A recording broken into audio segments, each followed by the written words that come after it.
Right, after I narrowed it down to about 5 or 6 horses that I could consider seeing winning the Kentucky Derby, I thought I'd go through some of the other horses and tell you why I didn't pick them, because you'll hear about them throughout the coverage on race day. Hoist the Appeal, which has Calvin Borel aboard. He won the Derby 3 out of 4 times. A lot of people are going to be paying attention to that horse because of Calvin Borel.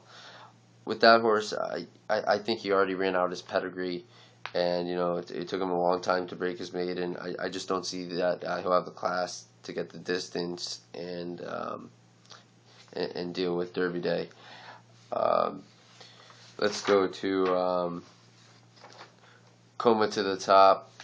This is a horse I think will get lost in the pace duel in the early stages of the Derby. Uh, Nakatani chose to ride Nero instead of this horse, I think, because he thought that that's not the way you really win the Derby on the front end.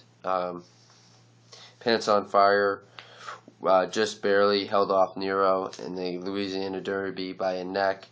Um, this horse is going to be ridden by the only girl jockey to ride in the Kentucky Derby this year, and there's never been a girl jockey to win the Kentucky Derby, so she could, break history. But I don't see it happening because she is also, I believe, going to be lost on the pace that day, and I don't know if the horse can handle it.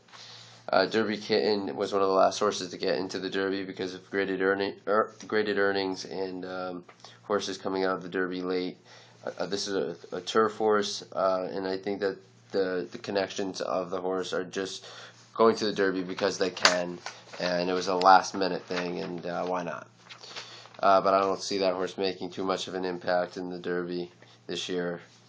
Twinspired was named after where the Derby takes place, Churchill Downs. This horse is pretty interesting, but again, a turf synthetic horse. So it's too much of a question mark to use him. But he's no doubt a talented colt. Master of Hounds is an interesting horse at a long morning line price. The horse is from Ireland.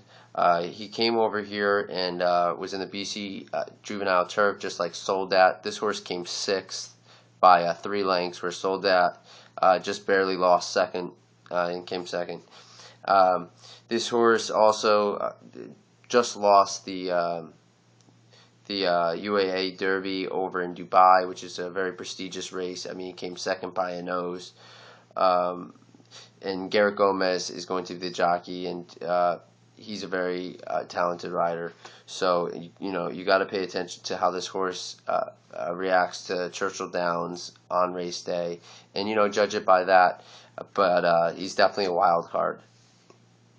My buddy likes Santiva, and there's no reason not to like him. Me, I don't think he's fit enough.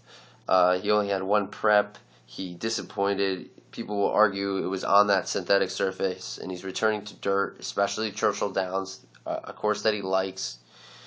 I don't like his jockey, Sean Bridgman. I don't like the way he rides sometimes, and I'm probably going to use him, but not in the primary spots. So next is Mucho Macho Man, a very talented horse, really good workhorse. I think that he could get lost in the pace duel, but this is a horse that's going to be bet, and I may use him again in the lower position, third and fourth in exotics. Shackelford almost beat Dialed In by going wire to wire on the front end in the Florida Derby. He was 68-1. He jumped up significantly to do that. I think this is another horse that could just be on the front end. And you don't know what's going to happen. The Kentucky Derby isn't normally won on the front end, and this race this year is loaded with speed, which suits the horses that I like, Dialed In and Nero, and hopefully Soldat can rate like he rated on the turf. Midnight Interlude's definitely going to get some play. Bob Affort's the trainer. Bullet workouts. The horse hasn't didn't race at 2 years old. There's going to be stories about this horse breaking the jinx of Apollo, where horses haven't ran at 2 and they go on to win the Derby at 3. I don't see it happening. I don't think this horse is experienced enough for a 20-horse field. I think that last race took a lot out of him, and it was a great race, but I just don't think he's going to move forward after that. And he's traveling over from California.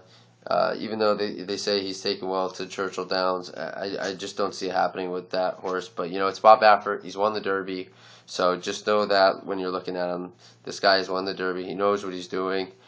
But he also had other horses in the race that, especially the Factor, which was scratched, and this was kind of his default, horse that he had run that ended up winning the Santa Anita Derby. And next is Animal Kingdom, another turf horse that I just don't see taken to the dirt that well. Although they say he's working well on it, I don't see him making an impact on Derby Day. Grand Motion's his trainer. He is primarily a turf trainer, so it's no doubt that this horse is a turf horse. And I think they're just coming into the race because they can. And then you have at the end of the program here, you have Soldat, Uncle Mo, and Nero, horses that I've mentioned that I like.